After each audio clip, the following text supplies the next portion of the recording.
जनाजे की नमाज आप पढ़ रहे हैं, जूता पहने हुए हैं, चप्पल पहने हुए हैं, कोई हरज की बात नहीं है।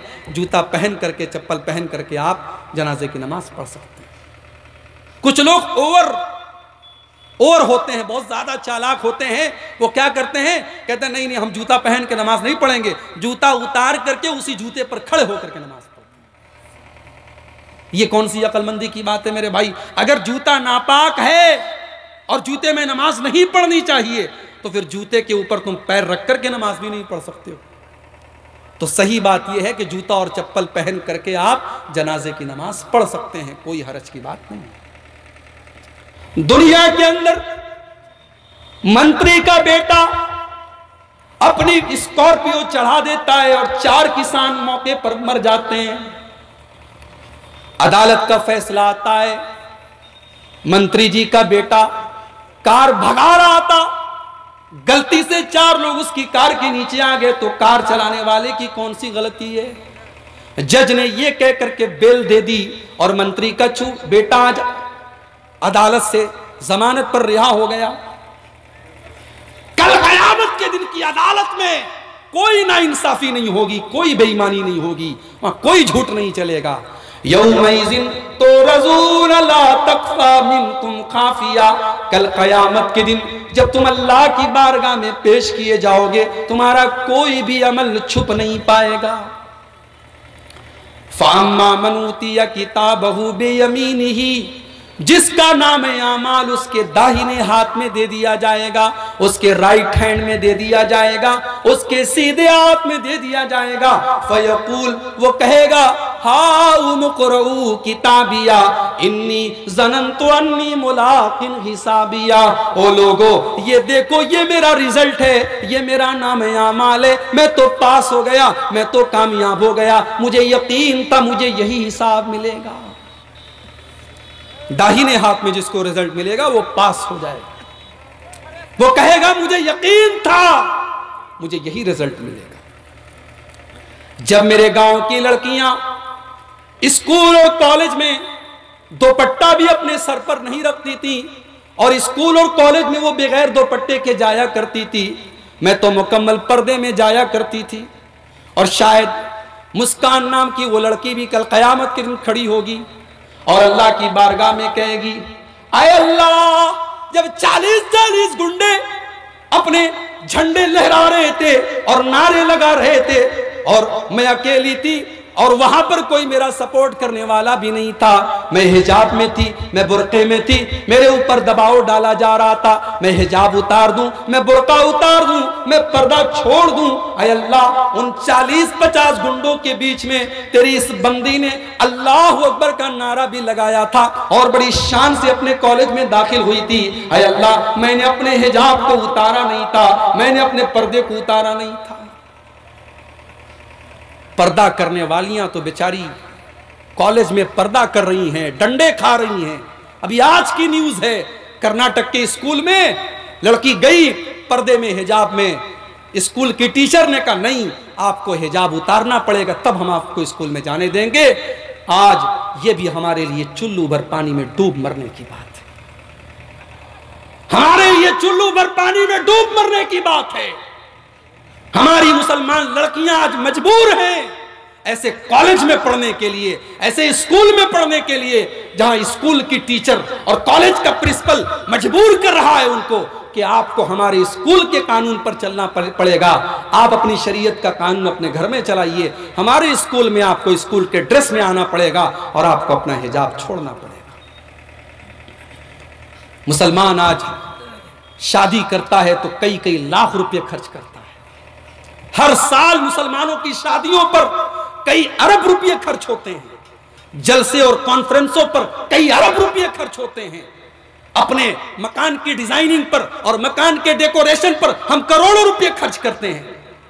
जिस कौम का यह हाल हो, उस कौम की बच्चियां धक्के खा रही हैं, स्कूलों के बाहर खड़ी हैं, उनको हिजाब उतार के तब स्कूल में जाना पड़ रहा है। चुल्लू भर पानी में डूब मरने की बात है। काश कि हम होश के नाखून लेते और हम अपनी बच्चियों को ऐसा स्कूल बनवाते, ऐसा कॉलेज बनवाते, ऐसी यूनिवर्सिटी बनवाते जहां हम आजादी देते कि मुसलमान लड़की अगर पढ़ेगी वो हिजाब में आ सकती है, हमारी तरफ से कोई पाबंदी नहीं। आज अफसोस की बात है, एक तरफ वो लड़कियां हैं जो हिजाब के लिए लड़ रही हैं और एक तरफ हमारे और आपके घर में लड़कियां निकल रही हैं, जलसे में आई हुई हैं, बन करके, संवर करके, चमकदार कपड़े पहन करके। उनको पर्दा करने की जरूरत नहीं है। और बड़े अफसोस की बात है, 50 साल की बूढ़ी औरत आती है, वो बेचारी अपना चेहरा ढांप करके आती है, अपने पल्लू को लटका करके आती है, अपने बदन को ढांप करके आती है, और 18 और 20 साल की जवान लड़की वो सीना तान के चल रही है, वो अपने नुमाइश, अपने जिस्म की नुमाइश करके चल रही है, वो मेकअप करके, सच के सवर के चल रही है, और जलसे में भी ऐसे ही जा रही है, और प्रोग्रामों में भी ऐसे ही जा रही है, और बाजार में भी ऐसे ही जा रही है। मेरे भाइयों, मुझे मोहब्बत है आपसे, अल्लाह की कसम मुझे मोहब्बत है आपकी कौम से। मैं बड़े फख्र से कहता हूं पूरे हिंदुस्तान में कि हमने एक ऐसी कौम को भी देखा है कि कटिहार से लेके पूर्णिया, अररिया, फॉरबिसगंज, किशनगंज, पूरा एक बेल्ट है, हमारे लोग हैं, मुसलमान हैं, अहले हदीस हैं। वहां मजार नहीं है, वहां कब्र परस्ती नहीं है, वहां गलत काम नहीं है। मगर जब हम आपके इलाके में आते हैं और हम ये देखते हैं कि आपके यहां पर्दा नाम की कोई चीज नहीं है, तो हमें अफसोस भी होता है। क्यों? क्या इस पर्दे का ताल्लुक अंसारी बिरादरी से है, शेख बिरादरी से है, शेरशाहवादी बिरादरी से नहीं है? पर्दा किसी बिरादरी के लिए तो नहीं आया है मेरे भाई, पर्दा तो सारी उम्मत की औरतों के लिए आया है। और पर्दे का मकसद क्या है? कुरान ने 1400 साल पहले बताया था, और मुस्कान नाम की उस लड़की ने आज बता दिया। टिकटॉक पर अपने बदन की नुमाइश करने वाली लड़कियां शायद इतनी मशहूर नहीं हुई हैं जितनी मुस्कान नाम की वो लड़की आज मशहूर हो गई है। आज दुबई की सबसे ऊंची जो इमारत है बुर्ज खलीफा, आज बुर्ज खलीफा पर भी मुस्कान नाम की उस लड़की का फोटो आया और उसका नाम आया, और दुबई की हुकूमत ने भी माना कि हाँ, ये लड़की, इसने हमारा नाम रोशन किया है। पर्दे का मतलब जानते हैं क्या होता है? पर्दे का हुक्म क्यों दिया अल्लाह ने? आइए जरा आपको वो आयत भी आपको पढ़ के सुना देता हूं, क्योंकि हिजाब का मसला चल रहा है। हिजाब का हुक्म क्यों आया, इस पर भी मैं आपके सामने एक बात रखना चाहता हूं। कुरान खोलो, कुरान का 22वां पारा, सूरह अहज़ाब की आयत नंबर 59। अल्लाह फरमाता है, या अय्युहन नबी कुल अज़वाजिका व बनातिका व निसाइल मुमिनीना युदनीना अलैहिन्ना मिन जलाबिबिहिन्ना।